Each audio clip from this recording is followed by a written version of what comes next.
টাইগাররা নাকি ছক্কা হাঁকাতে পারে না, টি-20তে বড্ড দুর্বল। কিন্তু তানজিদ তামিমকে দেখে কি তার বলার সুযোগ আছে? চলতি আসরে এখন অবধি সবচেয়ে বেশি 29টা সিক্স মেরেছেন এ টাইগার ওপেনার। তবে কি ক্রিস গেইলের রেকর্ড ভাঙতে মাঠে নামছেন ছোট তামিম? আমি কখনো ভাই এভাবে চিন্তা করি না। জাস্ট আমাদের সামনে আর 2টা ম্যাচ আছে। 2টা ম্যাচ আমরা কিভাবে ভালো শেষ করতে পারবো সেটাই প্ল্যান থাকবে আমাদের। সবাই সেভাবেই চিন্তা করতেছে।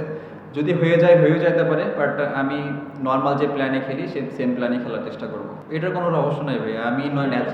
আমি ন্যাচারালি এরকম খেলি, প্র্যাকটিসে ট্রাই করি নিজের যেটা স্ট্রং জোন সেটা নিয়ে কাজ করার, এবং যেটা আমার গেমে যে ভুলগুলো হয় সেগুলো নিয়ে কাজ করার। তো এটার কোনো রহস্য নেই ভাই, জাস্ট আমি নর্মাল ন্যাচারাল খেলা খেলি।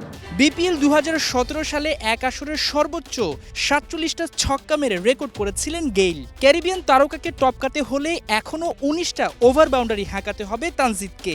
ঢাকার আর বাকি 2টি ম্যাচ, প্লে অফে গেলে হয়তো রেকর্ড ভাঙা অসম্ভব কিছু নয়। তবে এসব নিয়ে হিসাব নিকাশ করে মাঠে নামেন না তিনি। খেলায় ফোকাস করাই মূল লক্ষ্য টাইগার ব্যাটারের। চলতি বিপিএলে 10 ইনিংসে প্রায় 50 গড়ে 420 রান ছোট তামিমের ব্যাটে। 50 তুলেছেন 3টা, সেঞ্চুরি 1টা। প্রায় 150 স্ট্রাইক রেট নিয়ে দখল করেছেন টুর্নামেন্টের সর্বোচ্চ রান সংগ্রাহকের জায়গা। নিশ্চিন্তভাবেই যে চ্যাম্পিয়ন্স ট্রফিতে দারুণ কাজে আসার কথা।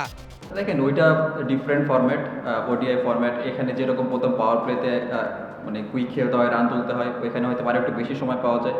তো আমি চেষ্টা করতেছি পাওয়ার প্লেতে খেললে আমি নিজেকে কিছুটা সময় দেওয়ার। তো চেষ্টা করবো যে চ্যাম্পিয়ন্স ট্রফি যখন খেলবো তখন নিজেকে কিছুটা সময় দিয়ে যদি ব্যাটিং করতে পারি তাহলে আমার জন্য ভালো। বিপিএল এর শেষ দিকে এসে জমে গেছে পয়েন্ট টেবিলের হিসাব নিকাশ। টানা হারের পসরা খোলা ঢাকা তৃতীয় জয় তুলে নিয়েছে চিটাগং কিংসের বিপক্ষে। প্লে অফে যাওয়ার আলো কি এখনো জ্বলছে নাকি নিভে গেছে? সত্যি কথা বলতে আমরা এখন শেষ দিকে এসে এগুলো চিন্তা করতেছি না।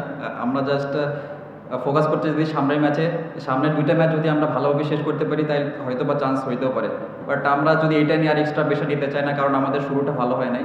তো আমাদের চেষ্টা থাকবে যাতে সামনের 2টা ম্যাচ ভালোভাবে শেষ করার। মাহমুদুল হাসান সজীব, একাত্তর, চট্টগ্রাম।